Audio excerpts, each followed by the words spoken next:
Estamos de volta para o primeiro bloco do programa Tribuna Livre, que recebe hoje aqui para fazer um balanço dos seus trabalhos à frente da Prefeitura, 28 meses na Prefeitura de Rio Branco, prefeito Marcos Alexandre. Prefeito, é uma satisfação tê-lo conosco mais uma vez, seja bem-vindo ao Tribuna Livre, boa noite. Boa noite, Aquibaldo, boa noite, Osmi, ao Narciso. Eu quero agradecer a oportunidade, eu sei que esse programa aqui tem uma grande audiência, viu, Narciso?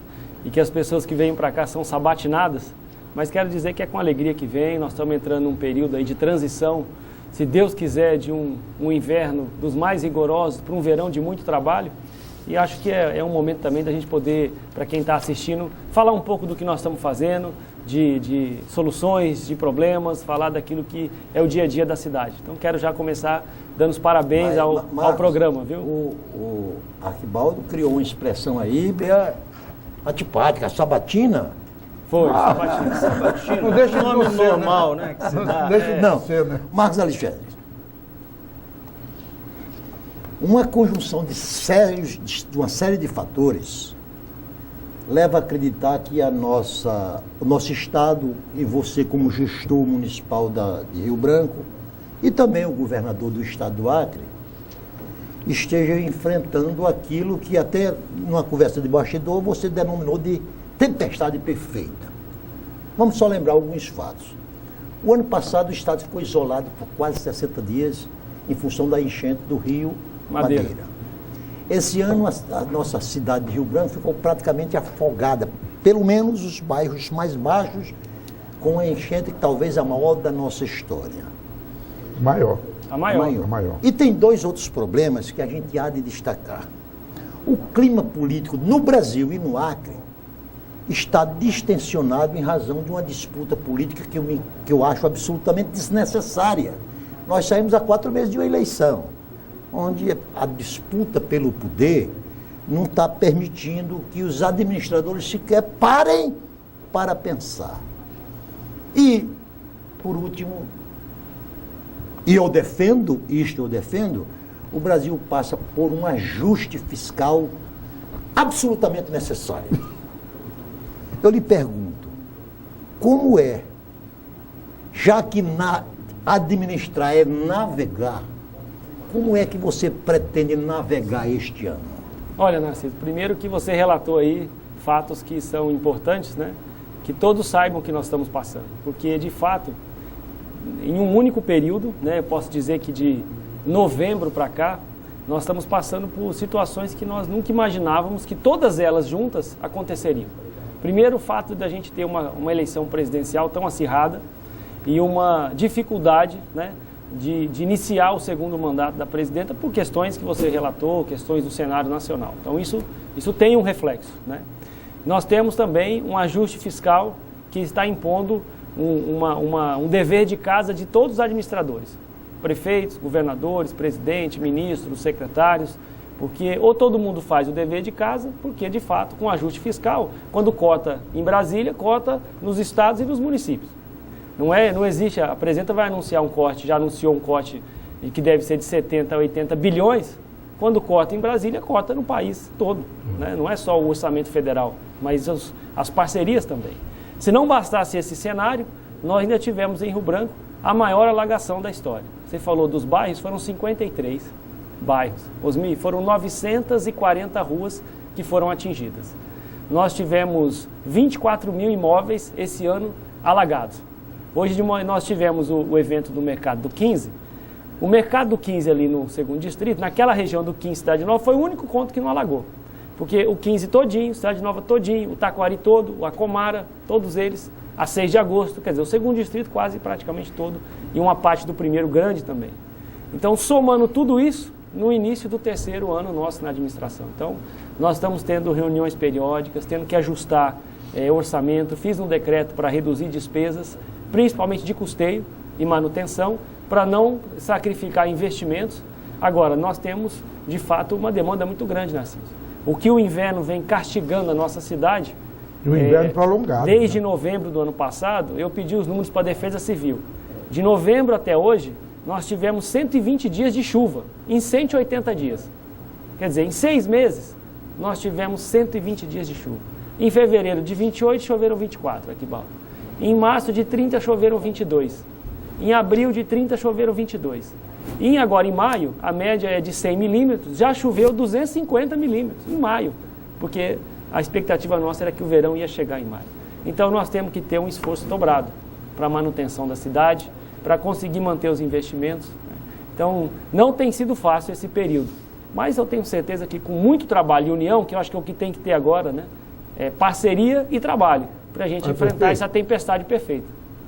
Você acabou de colocar que está diminuindo o custeio, vai diminuir, tomou medidas para diminuir esse custeio, para poder sobrar recursos para fazer o investimento, dentro de uma reclamação da população ainda, com buraco aqui ou acolá, resultado do que o senhor acabou de falar.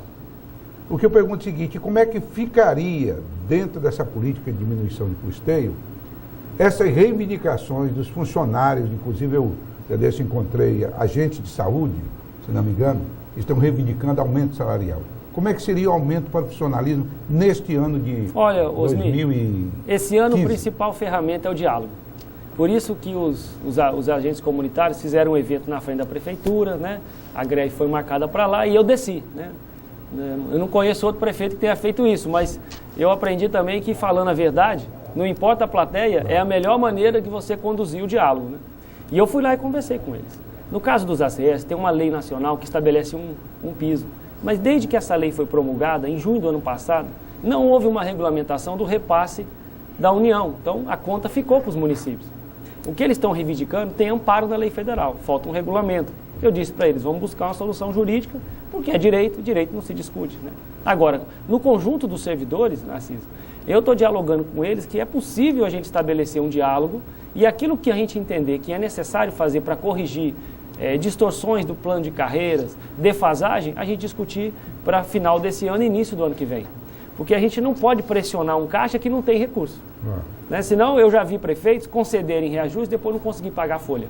E eu não vou fazer isso. Nós vamos fazer no limite do que o caixa é possível ser feito. Senão aí fica uma imprudência fiscal, né?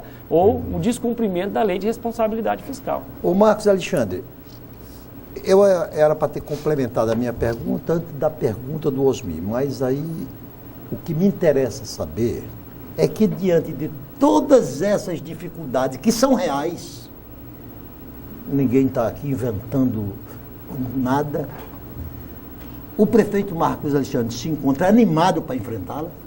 Olha, Narciso, eu me encontro animado porque eu sei que Rio Branco tem uma capacidade grande de superação. Eu disse nesses dias, fui agradecer, estou agradecendo todo mundo que ajudou na alagação, porque eu disse lá na Federação das Indústrias, no Ministério Público, no Corpo de Bombeiros, eu vim aqui pedir ajuda, estou voltando para agradecer, estou fazendo isso pessoalmente. Disse, olha, o Rio pode ter levado muita coisa, levou os pertences das pessoas, um colchão, um barranco, mas ele não levou a esperança e nem a nossa capacidade, Narciso, de superação.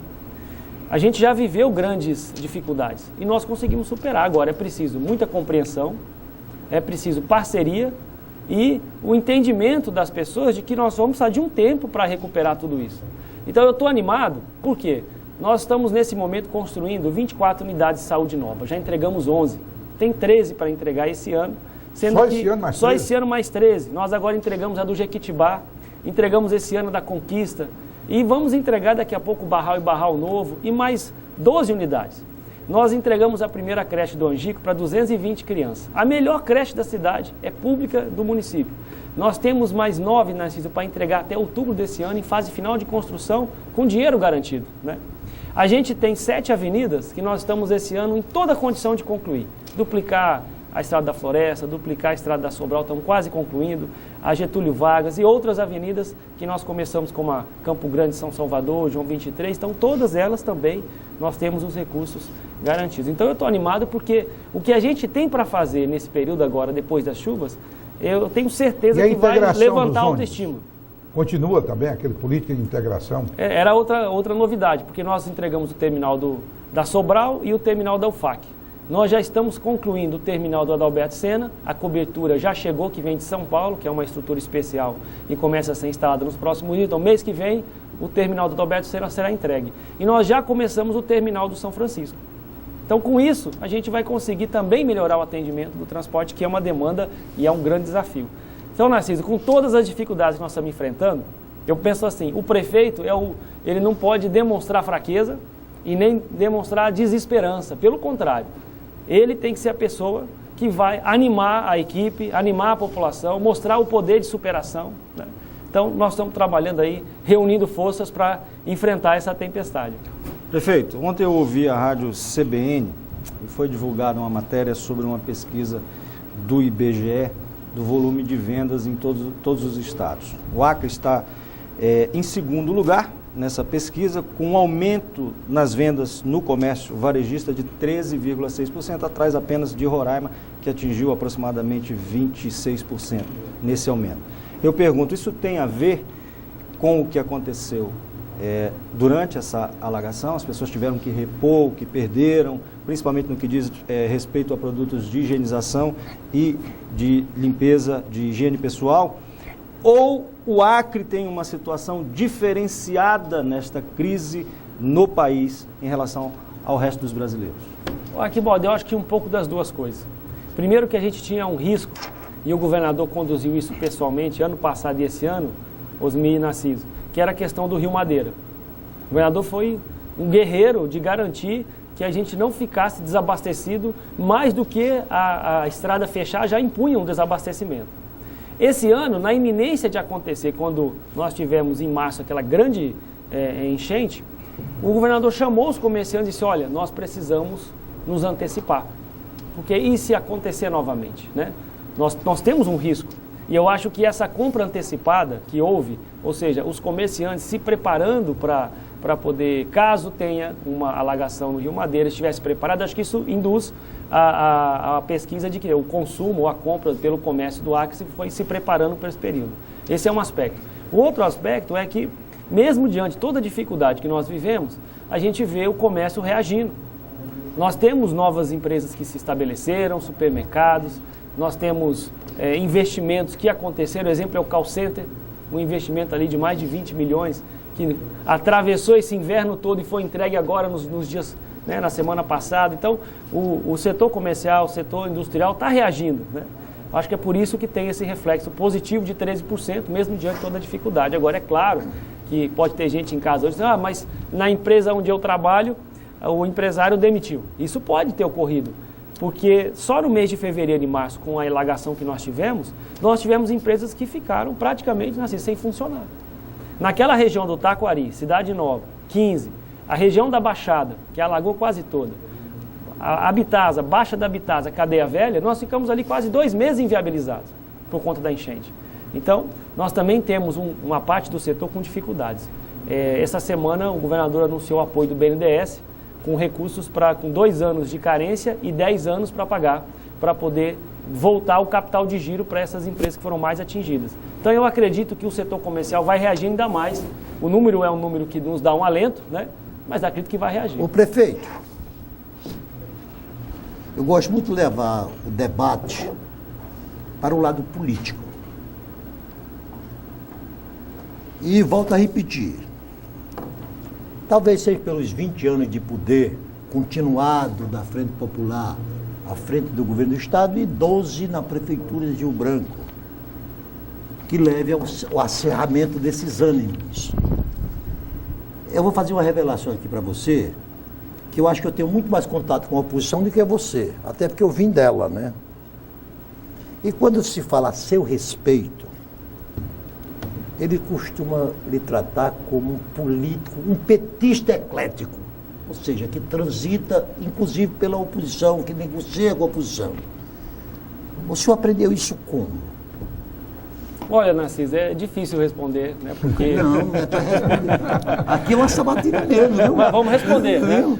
Primeiro que eu comecei recentemente na política, né? Mas eu aprendi na engenharia que a gente não faz uma obra num determinado local se você não ganhar a confiança das pessoas no local onde você vai fazer aquela obra. Eu me lembro quando eu cheguei em Cruzeiro do Sul, em 2008, na época o governador Binho me destacou para cuidar das obras da BR-364. E eu cheguei em Cruzeiro para reunir com os moradores da Lagoa e do Miritizal para dizer que ali a gente ia construir uma ponte. 90% não acreditou, muitos até criticaram. E a gente começou um relacionamento porque era necessário ter um entendimento, porque a ponte ia passar e algumas famílias iam ter que ir para outro local, né? E aí eu dizia muito para a nossa equipe, digo, olha, se a gente não ganhar a confiança da comunidade, se a gente não souber se relacionar com elas, não faz a obra. A mesma coisa foi na duplicação da Ceará, na duplicação de um trecho da Pernambuco, dos mais difíceis aqui, que liga a Antônio da Rocha Viana com a Ceará, Amadeu Barbosa, que a gente tinha ali na 6 de agosto. Então, acho que essa experiência no DERAC, essa experiência de lidar com as pessoas, de poder acompanhar a obra e você tá se relacionando com as pessoas, eu acho que isso ajudou, sabe, Narciso? Com toda humildade, acho que ajudou. E do ponto de vista político, eu não tenho problema com ninguém, e nem com as críticas, desde que não ataque a honra e a família. Então, se é para falar, que é para criticar o trabalho, eu entendo que isso é do jogo. E eu não vou deixar essas coisas desviar o foco do nosso trabalho. Né? Por exemplo, nós inauguramos o Mercado 15 com o Petecão. Né?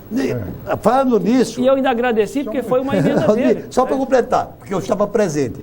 Quando eu cheguei lá hoje na inauguração, que eu quero louvar a beleza da obra, aí que eu vi você junto de Petecão, eu digo, aí vai ser tapas e beijos.